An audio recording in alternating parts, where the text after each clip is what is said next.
You ever been blamed for just existing? I have. You ever walked into a room and felt like breathing was a crime?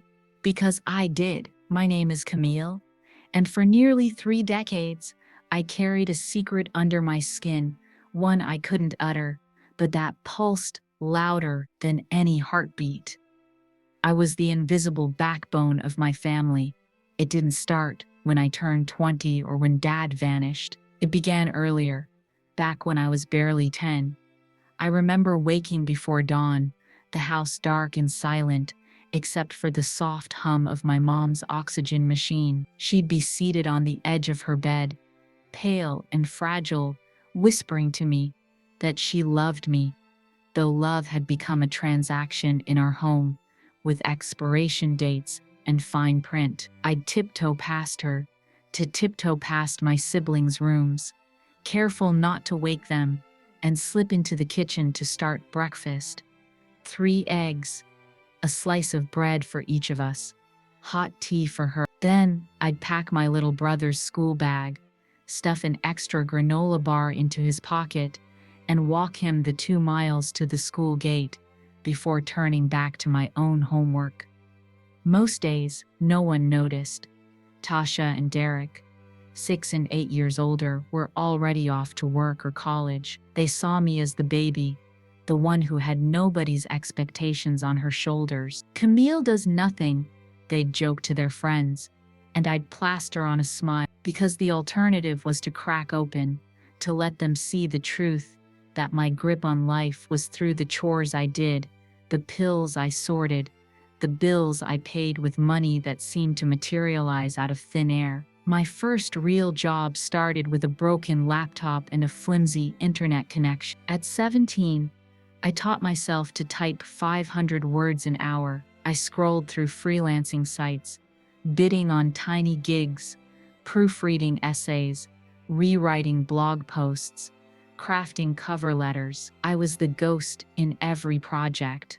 My name never appeared, my face never showed, and slowly, my clients multiplied. The first $100 felt like winning the lottery. By the time I graduated high school, I was pulling in enough to cover my mom's co-pays for her blood pressure medication. After Dad left without a word on my 11th birthday, our home shifted. Mom, once gentle, became brittle. Her spine straightened. Her voice clipped. She worked 2 cleaning shifts a day until the diabetes complications forced her into bed. Tasha dropped out of community college to take one of Mom's jobs.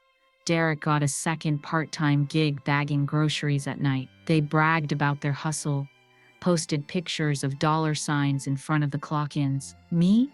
I was still the useless kid who had plenty of time to kill, according to their laughter. I never corrected them. Why would I? I was busy.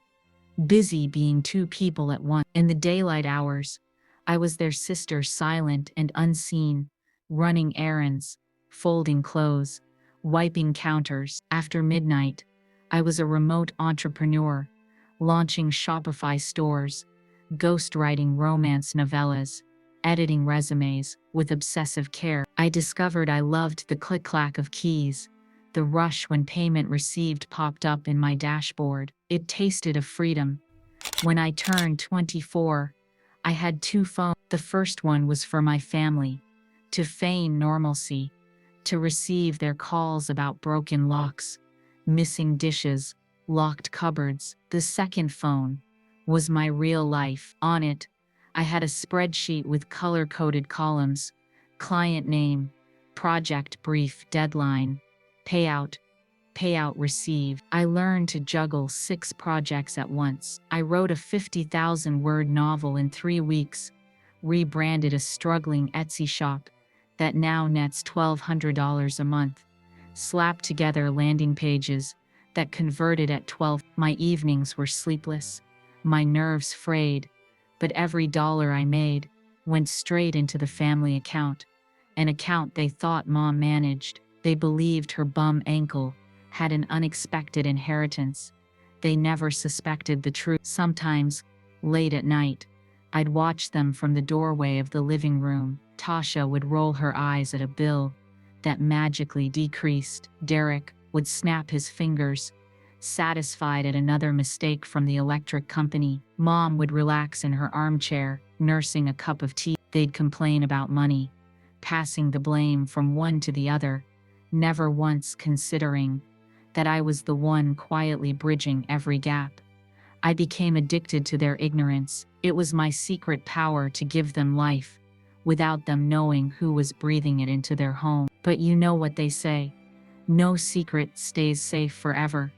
It was a Friday afternoon when I got the assignment: ghostwrite a memoir for a retired diplomat. It was a big contract, $2,500 upfront. I celebrated with myself, mapping out chapters, sketching an outline on a fresh note. Then my mom's text snapped me back: Derek's birthday party tonight. Be home by 6. My stomach twisted. I had 2 days of work piled up. I knew if I missed this party, the padlock would appear on the fridge. I agreed. I logged off. I packed a modest gift. Then I went to the corner store to buy bottles of soda with the money I'd earmarked for my freelance savings.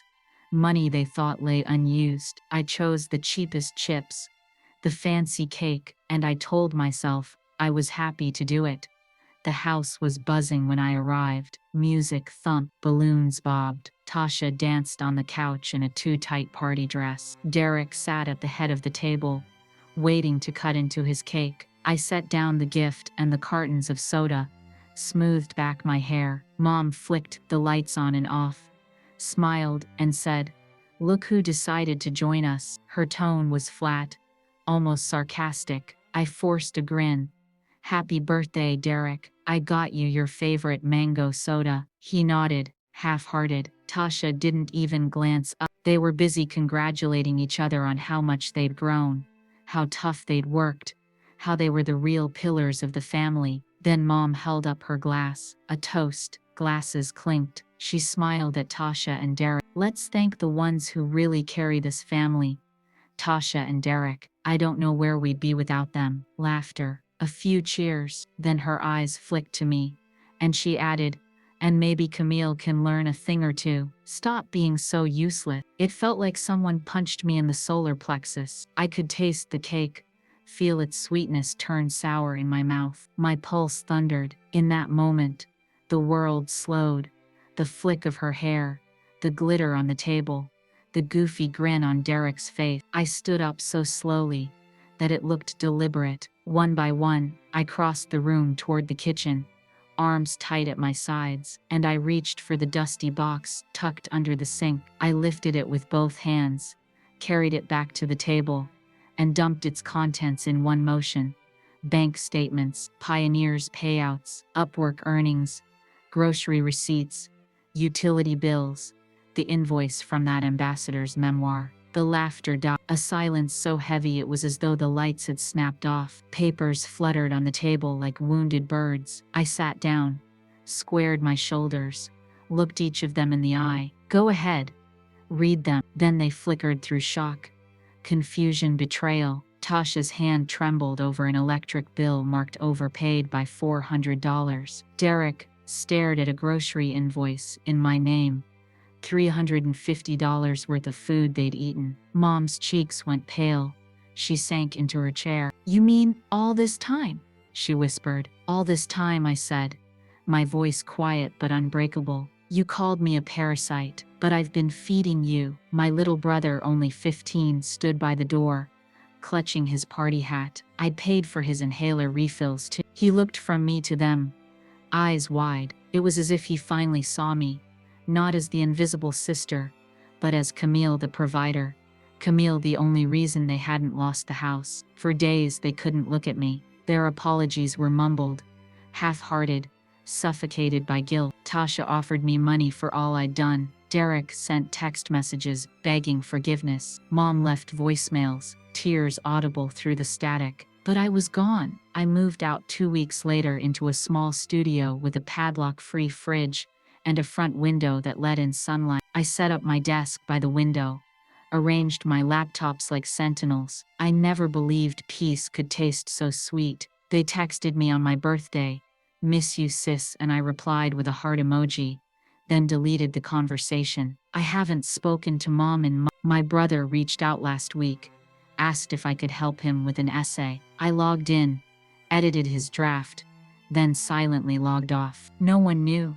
Living alone taught me new rhythms. I wake at sunrise and stand on my balcony, sipping tea just for me, not for anyone else's needs. I've taken up painting landscapes that remind me of freedom. I bought a cheap guitar and fumbled through Hallelujah until my fingers bled. I discovered that joy is a practice, one you have to show up for every single day. But I still carry that little girl who tiptoed past her mom's bed, afraid that any noise might break her. She's in me when I see pay stubs roll in the satisfaction of a project delivered, in the gentle thrill of a notification that says, "Client loves your work." She's the reason I keep pushing past exhaustion, writing through tears, dreaming of bigger things, maybe starting an agency, mentoring other invisible workers, turning my ghost-written novels into my own name on the cover. I hadn't expected the quiet to be so loud.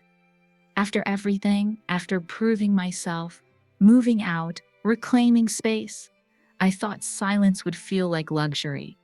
And some days, it did.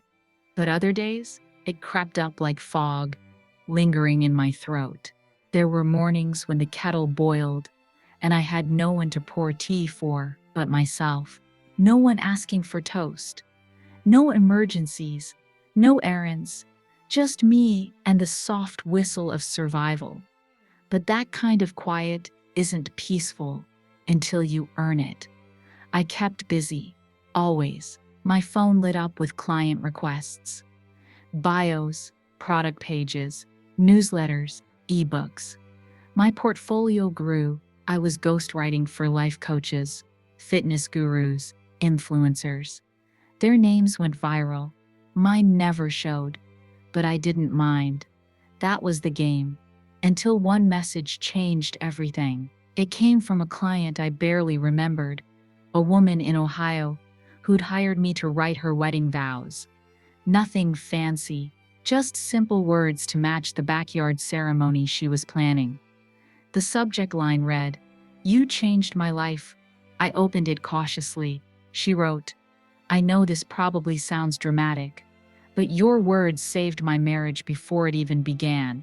He cried when he heard them. I cried too. I felt seen. Thank you. I stared at the screen for a long time. Saved her marriage. Through words I didn't even sign. Another ping came minutes later. A man in Dubai, a tech founder. He said the brand story I wrote for his startup had helped him land his first investor. "That story made us sound real," he said. "You gave us hope." That evening, I scrolled through reviews, dozens of them, all hidden behind usernames and avatars. People saying my work made them feel bold, visible, heard, all while I had been invisible in my own home. I sat back, closed my eyes, listened to the thrum of distant traffic outside my balcony, and a thought bubbled up. Maybe I had never been invisible. Maybe I had just been silenced. I jotted down every message, printed the emails, tacked them on my corkboard next to my earnings spreadsheet. It wasn't for ego, it was for remembrance. Because when you've spent years apologizing for existing, affirmation feels like breath returning to collapsed lungs. I whispered to myself, "They saw me, even if you didn't." And that gave me strength I didn't expect. One morning, I woke up and booked a therapy appointment, not because I was falling apart, but because I wanted to understand how I'd held together. The waiting room smelled like citrus, neutral walls, soft jazz, a bowl of mints. I almost walked out twice before my name was called. The therapist was kind-eyed, middle-aged, dressed like someone who'd seen storms but still believed in umbrellas. Her office was warm, too quiet. She asked me why I came. I didn't answer. I just started talking, about growing up in a house where usefulness was currency, about being called a parasite, about feeding people who locked the fridge, about becoming the unseen provider while they praised each other for surviving on resources I gave them. She listened, nodded, asked one question. Did you ever think you were loved? It broke me, not because of the question, but because I didn't know how to answer. I sat in silence for so long. She reached for a tissue box and placed it between us like a bridge. I think they loved me conditionally, I whispered, when I didn't cost too much, when I didn't ask for anything. She nodded again. That's not love, Camille. That's convenience. I stared at the wall behind her, a painting of ocean waves crashing, and I let that truth wash over me. Convenience. It was the name they gave me without saying it. I stayed with therapy once a week. For 6 months, we unpacked the locked fridge, the padlocks on my joy, the ache of being the punchline, and the ATM. It didn't heal everything, but it gave me tools. And when the work started slipping, when the pressure mounted, and deadlines blurred, and I forgot to eat, I didn't spiral. I paused. I rested, because now I knew what burnout felt like, and I wouldn't let their silence become my cycle. Still, recovery isn't linear.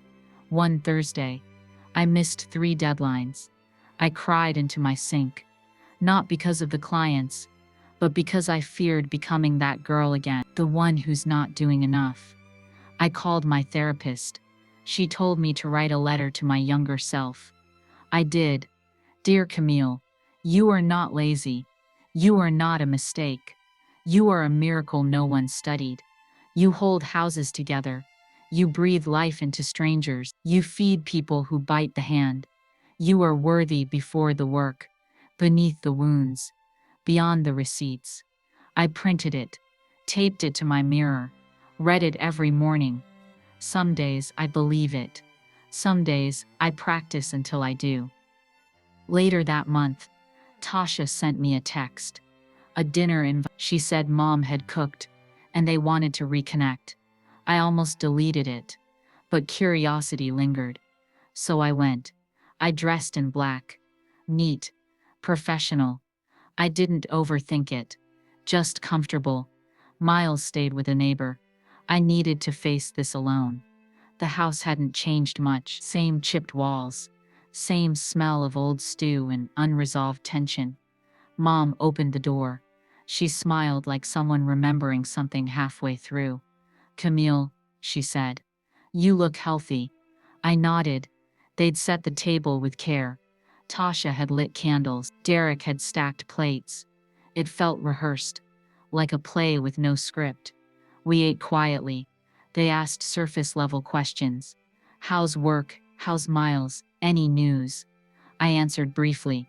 Then came the moment. Mom stood, held a worn envelope, slid it toward me. I kept this, she said. It's your acceptance letter. From nursing school. You never opened it. My chest tightened. I stared at the paper like it might explode. You were going to be someone, she whispered. Before everything. I smiled, soft, calm. I became someone anyway. She nodded. Slowly, I know. Derek shifted in his chair. We were wrong, he murmured. We just didn't know. Tasha reached out, touched my wrist. I'm sorry, she said. I didn't respond. Not out of cruelty, but because this wasn't a movie. Apologies don't erase years. Forgiveness isn't instant. It's slow, earned, lived. I left early, but not angry, just free. And the next day, I celebrated alone. Not loudly, just quietly. I walked to the park, sat under a jacaranda tree, ate my favorite sandwich, listened to the wind. I lit a candle that night. No one else knew. But I did. I wrote on a napkin. I was never the parasite, I was the cure. And I'm still healing. But this time, I'm doing it for me. I was writing a product page for a skincare brand when the crash happened. Nothing dramatic. just a power outage. The screen went black, and I froze. Not because I couldn't finish the draft, but because for a split second, my old panic returned. That teenage fear of being blamed. If the lights go out, someone will accuse me of forgetting to pay the bill. If the fridge stops humming, the whispers will start again. Even alone, the muscle memory lingered. I lit a candle, not for ambiance, but for grounding. Old habits die quietly. I reached for my phone, no service, and suddenly, the silence felt like a trap. I sat there, in the flickering warmth, and remembered every time someone had questioned my existence, every time I'd been told I was lucky to live under someone else's roof, every time I'd opened my second phone and earned what they mocked me for lacking. I whispered to the darkness, "It's not true anymore." The power returned hours later, but I didn't rush back to the laptop. I opened my journal instead. I wrote, "Camille, you are not the mistake in someone else's story. You are the author of your own." The next day, I restructured my entire work calendar. No more back-to-back all-nighters. No more urgent gigs for clients who saw me as disposable. I raised my rates. I set boundaries. I designed systems. I became a businesswoman, not a freelancer, not a ghostwriter, not an invisible support beam. A visible, vocal, full-spectrum woman, in control of her time, her worth, her world. That same week, Miles had a class project on family heroes. He asked if he could feature me. I said yes. Of course I said yes. He drew a portrait of me in front of my laptop, wearing a cape. Underneath it, he wrote, "My mom saves people using words." I smiled, tried not to cry, failed. Later that evening, I read over old invoices. Every dollar I earned had purchased more than survival. It had purchased dignity and impact and legacy. But I still hadn't told the full story publicly. People assumed I was just successful, that I'd risen through talent or luck, or ambition. No one knew I'd risen in secret, beneath people who stepped on my back without knowing it was holding them up. And maybe they needed to know. I drafted a post, not a rant, just the truth. I was once called a parasite, I typed, but I was the one feeding them. I paused, thought about deleting it, then hit publish. It spread faster than I expected. Shares, comments, messages, all of them saying, "Same here," or "I thought I was alone," or "This gave me breath." The post reached over 100,000 views in a week. One comment stood out. A girl named Lyra. She wrote, "They locked me out of the fridge too. I thought it was just me. Thank you." I messaged her. We talked. She'd been writing essays for college students in secret, making money, paying bills her siblings took credit for. I told her she was magic. She said she'd forgotten.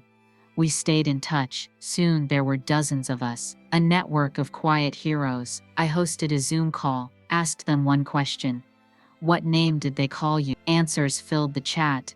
Leech, burden, dead weight, mistake, mooch, ghost. Then I asked a second question.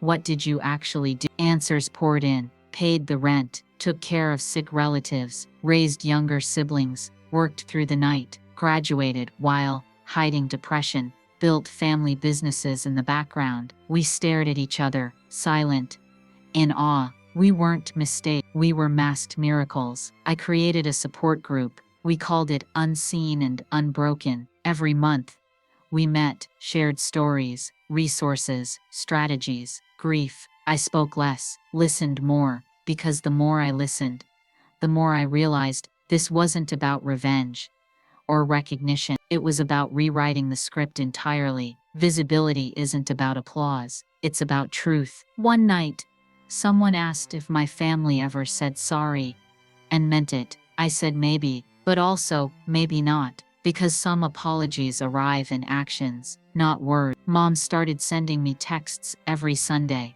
Bible verses, recipes, quiet check-ins. She never said sorry, but she no longer locked the metaphorical fridge. Tasha invited me to speak at her women's circle, said my story could inspire people. Derek asked if I wanted to help with his website. I declined. not out of bitterness, but because boundaries bloom after storms. I needed space, they needed time, and forgiveness isn't a passcode, it's a practice. But the biggest moment came during a podcast interview. The host asked me, if you had a chance to say one thing to your past self, what would it be? I closed my eyes, spoke slowly. I would say, you're not failing, you're forming, and one day, they'll call you brave, but only after they stop calling you broken. The host nodded. Beautiful, she said, but I wasn't trying to be beautiful. I was trying to be whole. After the podcast aired, Lyra texted me, Camille, I started my own agency, 3 clients already. I used the phrase, you taught me masked miracle. I smiled. She added, I'm still scared, but I walk into rooms differently now. I replied, good, make sure those rooms know your name. Weeks passed. I kept working, kept mentoring. The group grew, and I planned something, a night, not a gala, not a fundraiser, just a gathering. I rented a small space, invited people who'd once called themselves burdens. We shared food, laughed, cried. At the end, I handed everyone a tiny candle. I said, you've kept the light alive in rooms that tried to blow it out. Tonight, we light it for each other. The room glowed, and for once, no one felt invisible. It was late fall when the email came. Subject line, we want to feature your story. It wasn't from a podcast or a friend. It was a media outlet, large, credible, the kind people recognize in grocery store checkouts. They'd read my viral post. They said, your words matter. Would you be willing to let us help amplify your story? At first, I hesitated, not out of fear, but out of protection. My story wasn't just mine. It held fragments of people who hadn't asked to be exposed. It carried echoes of a home I'd outgrown, but never erased. So I replied, yes, but let's tell it right. They sent a journalist, young, curious, respectful. She met me in my apartment, sat on the sofa with her recorder, a notebook, and eyes full of intent. She asked about the locked fridge, the dual phones, the silence, and then she asked, what do you wish someone had said to you back then? I blinked, because no one had asked me that before. I stared at the ceiling, tracing lines between memory and imagination. Then I said, I wish someone had said, Camille, you're allowed to matter. The journalist swallowed hard. That line became the headline. I didn't expect it to reach so far, but it did. My inbox overflowed with notes from social workers, teachers, sisters, brothers, husbands, everyone who had carried quiet pain. And among the messages was one I never anticipated. Derek. He emailed me, not a text, not a call. An email. Subject, I finally get it. He wrote, I thought strength was loud. That working 2 shifts meant I was sacrificing more. I didn't know sacrifice could look like silence and spreadsheets. I didn't understand the weight you carried. I see it now. No apology, just recognition. It meant more than he knew. Later that week, I visited the small park near my apartment, bought a hot drink from a vendor who always called me sis and never charged me full price. I sat on my bench, watched 2 kids racing pigeons, and I remembered my own racing heart years ago, when I wasn't sure if I had value beyond chores and invisible contributions. I smiled. The sky was overcast. The air smelled like cinnamon and potential. I whispered to myself, you earned this view. Then something shifted. A woman approached, timid, maybe in her 50s. She held her phone almost nervously. Are you Camille? She asked. I nodded. I read your story, she said. I told my daughter about you. She's been hiding her writing. She thought she was wasting her time. She paused. She started a blog last night. I didn't know what to say, except, thank you. Because sometimes healing is not just what happens inside you. It's what your survival permits someone else to begin. That evening, I gathered my candles, Not the decorative kind, the real ones. Simple, uneven, melted from past use. I placed them on my windowsill, lit each one for every version of me that had been discarded, misunderstood, silenced. One for the girl who counted coins in secret to buy groceries. One for the woman who ghost wrote lives she wasn't allowed to live. One for the mother who gave her child dignity without ever demanding applause. And one for the Camille who finally said, I matter. The flicker was soft, but it didn't falter, and neither did I. I got used to being asked to speak. Panels, workshops, writers' collectives. But one request changed everything. It came from a university, one I'd never attended, but almost did. They asked me to speak on resilience and invisible labor. I stared at the invitation for a long time, then said yes. I wasn't sure what I'd wear, or how I'd feel standing where dreams used to live before I traded them for duty. But I knew I owed it to that version of me, the 17-year-old who folded clothes while others folded acceptance letters. On the day of the event, I packed light notes, tissues, courage. The auditorium was full.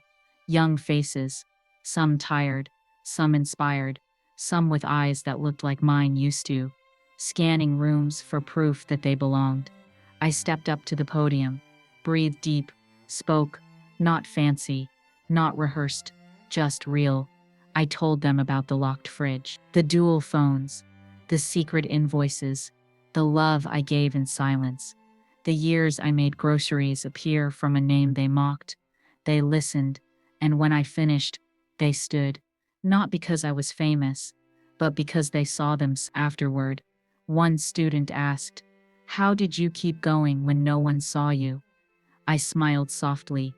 I did see me.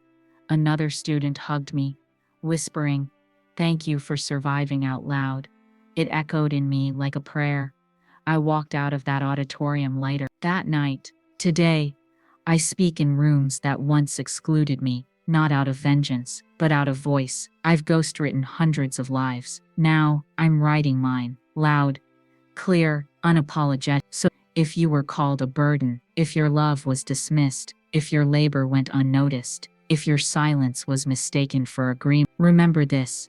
You are not the parasite. You are the pulse. You are not the background. You are the breath. You are not broken. You were busy building, and one day, you'll stand in a room not begging to be seen, not aching to be named, but fully, firmly present. And they'll say, we never knew, and you'll reply, I did. If this story touched you in any way, don't leave without joining this community. Hit that subscribe button, like this video, and share it with someone who needs a little hope today. Because here, we don't just tell stories, we remind each other that pain doesn't have the final word. Thank you for watching.